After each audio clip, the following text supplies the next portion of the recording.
Thumbnail देख के आप समझ ही गए होंगे ओह, मुझे अभी भी नहीं पता चला कि ये जो वीडियो है वो टोटली डेडिकेटेड है the great Indian murder mystery web series के रिव्यू की। और इसलिए अच्छा ये है, ये जो सिलसिला चला है बस उसका मजा लीजिए, आनंद लीजिए, टेंशन मत रखिए ऐसी चीजों का। बधाई हो। तो आइए जानते हैं द ग्रेट इंडियन मर्डर जो वेब सीरीज है इस मूवी का ग्रेट रिव्यू किस तरीके से हो सकता है। अब शुरू हो जाइए, चलिए शुरू करते हैं। तो आरंभ करते हैं इस मूवी के स्टार कास्ट की। तो स्टार कास्ट में है ऋचा चड्ढा जी, हमारे स्कैम 1992 के ख्याति प्राप्त एक्टर प्रतीक गांधी जी, पंचायत के जो हमारे मुखिया थे वो भी इस मूवी में है। क्या बात कर रहे हो? फैमिली मैन के साकिब जो सारिब हाशमी जी हैं जो कोई तलपड़े के रूप में काम किया था उन्होंने, वो भी हैं। आशुतोष राणा जी हैं, आप स्क्रीन पर देख ही रहे होंगे, मैंने सारे एक्टर्स को यहाँ पे दे दिया है। कुछ लोगों का नाम मुझे पता है, कुछ लोगों का नाम आप देख लीजिए। It's okay. बाकी जितना भी स्टार कास्ट है जबरदस्त है। स्टार कास्ट के मामले में इसमें कोई दिक्कत नहीं है।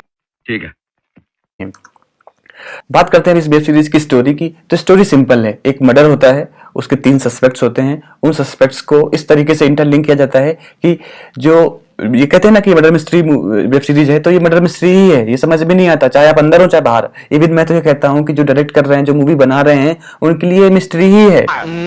तथा जाहिल, गंवार, उल्लू, कमीना, अनपढ़, उनको समझ में नहीं आ रहा कि क्या बनाना है क्या नहीं बनाना है। अरे भैया, मैं भी सिर्फ ये कहना चाहता हूँ कि आप बंदों के इतना टाइम लेके कंज्यूम करके इतना टाइम स्पेंड करवा के उनको दिखा रहे हो ये, और आप क्या चाह रहे हो? उनका पूरी वेब सीरीज देखने के बाद हमें यही, मेरा खुद का पर्सनली यही मानना है कि उन्होंने इसका पार्ट 2 या सीक्वेंस बनाने की जरूर सोची होगी।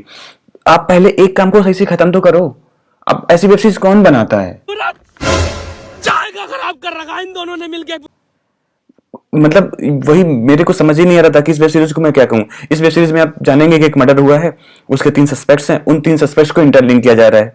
बहुत अच्छे से दिखाया गया है, कोई बात नहीं, बट उस इंटरलिंकिंग को इतना दिमाग लगाना पड़ रहा है। अगर आप इतना दिमाग, आप देखिए 9 एपिसोड्स हैं, 50 मिनट का एक एपिसोड को हम अगर एवरेज करके देखते हैं तो ये 450 मिनट्स हो गया। 450 मिनट्स को अगर हम 60 से डिवाइड करते हैं तो जो ये 7 hours 30 मिनट मतलब 7.5 घंटे हमारा हो गया। 7.5 घंटे के बाद हम इसी कंक्लूजन में ही निकल पा रहे हैं, ही नहीं आ पा रहे हैं। ऐसा कोई कंक्लूजन ही नहीं निकल पा रहा है जिससे कि हमें ये पता चल पाए कि आखिरकार जो मर्डर हुआ था वो हुआ कैसे। कैसा तकलीफ हो रहा है ना ये सुन के। आप इस बात से सहमत हैं? आप सहमत हैं भाई? आप सहमत हैं? एक लास्ट में आप एंड में देखिए, जैसे इसके नाम है ना विक्की की इसका जो 9th एपिसोड है उसका नाम है धोखा। ये धोखा सिर्फ वेब सीरीज को नहीं दे रहा है, ये ऑडियंस को भी दे रहा है। अच्छा, ये उन सारे बंदों के अरमानों पे दे रहा है जो उसको बड़े गौर से देख रहे हैं। इतनी मेहनत करके सारी कहानियों को, एक तो इसमें 75 कहानियां हैं, उस कहानियों को एक कहानी ऐसे से शुरू होती है कि दूसरे का पता ही नहीं चलता। आप अगर मेरा ये रिव्यू देख रहे होंगे तो मैं भी कहीं की बात शुरू करता हूँ, देन कहीं सडनली किसी दूसरी बात पे चला जाता हूँ, आपको लिंक करने में दिक्कत हो रही है। ऐसे ही जब हम वहां पे वेब सीरीज देख रहे होते हैं तो हमें भी सिमिलर दिक्कत हो रही है। एक कहानी कहां शुरू होती है, 10 मिनट खत्म हो जाती है, तब से चलता है ओहो ये स्टोरी वहां से लिंक है। हमें खुद दिमाग लगाना पड़ा। अरे भैया, अगर इतना हम दिमाग लगाएंगे तो आईएएस नहीं बन जाएंगे। आप सहमत हैं? नहीं। रही बात यह कि आपको जैसे कि पता है कि मेरे जो रिव्यूज होते हैं वो इंटरटेनमेंट के साथ साथ इंफॉर्मेटिव भी होते हैं। जनता को आप मूर्ख समझना बंद कर दीजिए। हम इसमें ये सीखते हैं कि इथिकली या कौन सी वैल्यूज हैं। अगर हम कुछ फैक्चुअल डेटा नहीं सीख पा रहे हैं, कुछ ऐसा पढ़ाई के लिए नहीं सीख पा रहे हैं, तो ऐसे हम मोरली और इथिकली कितनी कौन कौन सी शिक्षाएं या मोटिवेशन ले सकते हैं।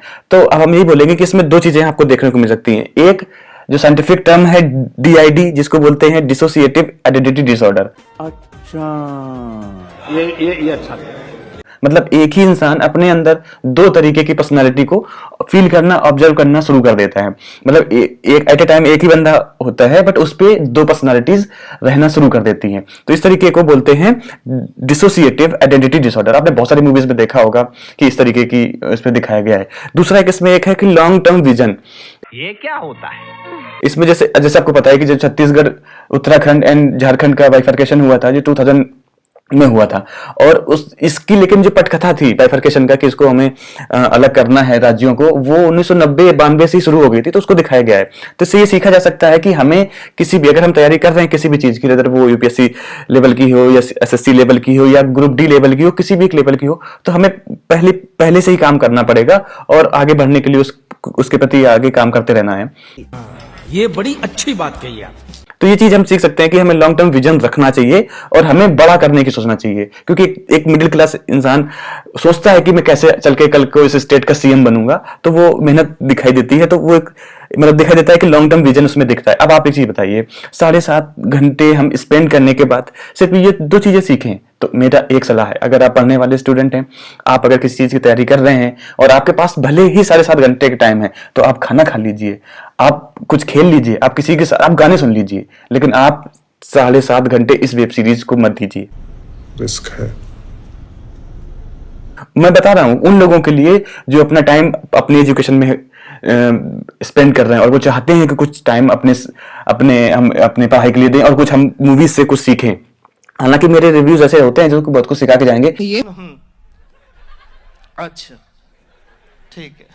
लेकिन अगर इस वेब सीरीज में आप इस जो 5 मिनट में मैं आपको बता रहा हूं ना, इसी में सीख जाएंगे। एक तो डीआईडी, एक लॉन्ग टर्म विजन। इस खूबसूरती की बात है तो उसमें अंडमान का जो ट्राइबल एरियाज है उस वहां का दिखाया गया है, थोड़ा सा खूबसूरती वहां की दिखाई गई है। इसके अलावा इसके साथ आप पढ़ने वाले लोगों को कुछ नहीं मिलेगा। रही बात ये, जिनको सस्पेंस थ्रिलर और मिस्ट्री वेब सीरीज या मूवीज या एपिसोड्स पसंद है, वो इसको देख सकते हैं। वो भी देखने के बाद क्या निकाल लेंगे, लास्ट में एक कहानी, जैसे इसका सबसे 9th में एपिसोड है धोखा। इस एपिसोड ने ना सिर्फ ऑडियंस को धोखा दिया है, मैं तो ये कहता हूं कि ये मेकर्स को भी, जिन्होंने पैसा लगाया है, उनको भी धोखा ही दे के गया है, क्योंकि इसमें कुछ इन्होंने डिस्क्लोज ही नहीं किया। आप शुरुआत से पता नहीं कौन सी कहानी रटे रटाए चले आ रहे हो, एक कहानी को कहां कौन सी कहानी, ऐसे कौन बनाता वेब सीरीज भाई? अच्छा थोड़ी लगता है। वेब सीरीज का मतलब होता है कि हमें दिमाग ही नहीं लगाना है, चीजें अपने आप इंटरलिंक हो जाती हैं। यहाँ पे हमें हर बात पे दिमाग लगाना पड़ रहा है, कोई भी मैसेज अनक्लियर ही नहीं है। प्रॉब्लम समझता है, ओहो ये कहानी यहाँ से कोरिलेट हो रही है क्या? तो इस तरीके से मेरा मानना है कि ये जो 9th एपिसोड है वो बहुत परफेक्ट सूट करता है इस वेब सीरीज को। धोखा, जिसने सबको धोखा दिया, और शायद हमें लगता है कि मेकर्स को धोखा दे के ही जाएगी। कंक्लूजन सिर्फ यही है कि अगर आप पढ़ाई कर रहे हैं तो आप इस वेब सीरीज को देखने से अपने आप को बचाइए। अगर आप एक आम नागरिक हैं और कुछ थ्रिलर देखना चाहते हैं तो आप देख लीजिए। बाकी अगर कहीं आपको मेरा रिव्यू देखने को सुनने को मिल जाता है तो प्लीज आप इसको देख लीजिए, क्योंकि इतना कुछ खास मिलेगा नहीं। लास्ट में शायद आप निराश होंगे गजब बेइज्जती है इस मूवी के एंड से, क्योंकि एक फाइनल, आप देखिए, आप इतना टाइम ले रहे हैं तो आपको एक अच्छा सा कंक्लूसिव डिसीजन दिखाना पड़ेगा लास्ट में। आप एक स्टोरी को खत्म तो कीजिए पहले। और शायद जो इस सीरीज के मेकर्स हैं उन्होंने ये चीज मिस की है कि वो नहीं दे पाए एक कंक्लूसिव जो रिजल्ट होता है वेब सीरीज का। अब आप ये मत बोलिएगा कि आप कहाँ थे ज्ञानी बाबा? ये बोलूंगा कि अगर आपके पास और कुछ काम है तो प्लीज आप उस काम को पहले कीजिए। आपके जितने सारे काम हैं, इंपॉर्टेंट हैं या नहीं है, पहले आप उनको कीजिए। इसके बाद भी आपका टाइम बच रहा है 7.5 घंटे और आप चाहते हैं कि अब क्या करें, कोई काम नहीं है, तब आप इस वेब सीरीज को देख सकते हैं। मेरे हिसाब से अब अगर आप बोलोगे कि मैं इसको रेटिंग क्या दूंगी, तो who am I to give rating. अब इतने लोगों ने काम किया, इतने बड़े बड़े एक्टर्स ने काम किया, इतना ज्यादा पैसा लगा है, बट मेरे हिसाब से अगर आप कुछ काम कर रहे हैं तो पहले अपना काम कर लीजिए। ये उस टाइप की वेब सीरीज है जो कि आपके पास बिल्कुल कोई काम ही नहीं है, तब आप उसको देखिए। बाकी अपने आप का ख्याल रखिए।